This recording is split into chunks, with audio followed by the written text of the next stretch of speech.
மகா சிவராத்திரி 2025 சிவபெருமானை வழிபட்டால் இத்தனை பலன்களா? அதன் சிறப்புகள் தெரியுமா உங்களுக்கு?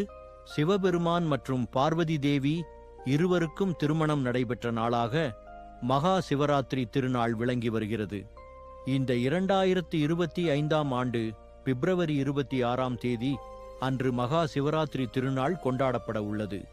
அந்த வகையில் அதன் சிறப்புகள் குறித்து இந்த பதிவில் காணலாம். சிவபெருமானுக்கு மிகவும் உகந்த நாளாக மகா சிவராத்திரி திருநாள் விளங்கி வருகிறது. புராணங்களின்படி அந்த மகா சிவராத்திரி திருநாளில் பல சுப நிகழ்வுகள் நிகழ்ந்துள்ளதாக கூறப்படுகிறது. அன்றைய தினம் சிவபெருமானுக்கு விரதமிருந்து வழிபட்டால் நாம் வேண்டும் வரம் கிடைக்கும் என்பது ஐதீகமாக இருந்து வருகிறது. மகா சிவராத்திரி சிறப்புகள். மகா சிவராத்திரி திருநாள் அன்று மாலை சூரியன் மறைந்தது முதல் மறுநாள் சூரியன் உதயமாகும் வரை சிவபெருமானுக்கு பூஜை செய்து வழிபட்டால் அனைத்து பாக்கியங்களும் கிடைக்கும் என்பது ஐதீகமாகும். மகா சிவராத்திரி திருநாள் அன்று தேவாரம், சிவபுராணம் மற்றும் திருமுறைகள் படிப்பது மிகவும் விசேஷமாக கருதப்படுகிறது.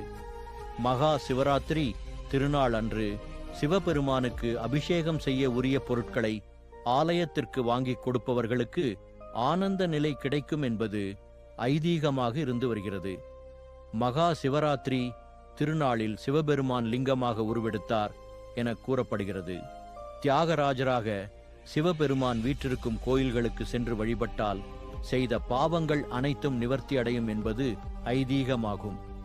மகா சிவராத்திரி திருநாளில் சிவ் என்று உச்சரித்தால் பல நன்மைகள் கிடைக்கும் என கூறப்படுகிறது. ஏனென்றால் சிவம் என்ற சொல்லுக்கு மங்களம் என்ற பொருளும் இருப்பதாக கூறப்படுகிறது.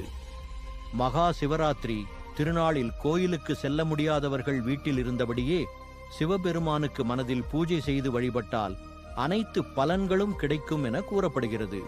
இந்த மகா சிவராத்திரி திருநாளில் முருகபெருமான், இந்திரன், சந்திரன், அக்னி பகவான், குபேரன், யமன், சூரியன், மன்மதன் உள்ளிட்டோர்கள் விரதமிருந்து வழிபட்டு பலன்களை பெற்றார்கள் என புராணங்களில் கூறப்படுகிறது.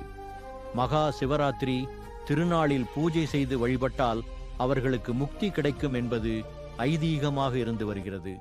மகா சிவராத்திரி திருநாளில் லிங்கத்தோடு வைத்து கலச பூஜை செய்து வழிபட்டால் அதிக பலன்கள் கிடைக்கும் என கூறப்படுகிறது. ஒரு ஆண்டு மகா சிவராத்திரி விரதம் இருப்பது 100 அஸ்வமேத யாகம் செய்த பலன்களை கொடுக்கும் என கூறப்படுகிறது. அதே சமயம் பலமுறை கங்கை நதியில் குளித்த பலன்களும் கிடைக்கும் என கூறப்படுகிறது. மகா சிவராத்திரி திருநாளில் கஞ்சனூர் கோயிலில் வீற்றிருக்கக்கூடிய 2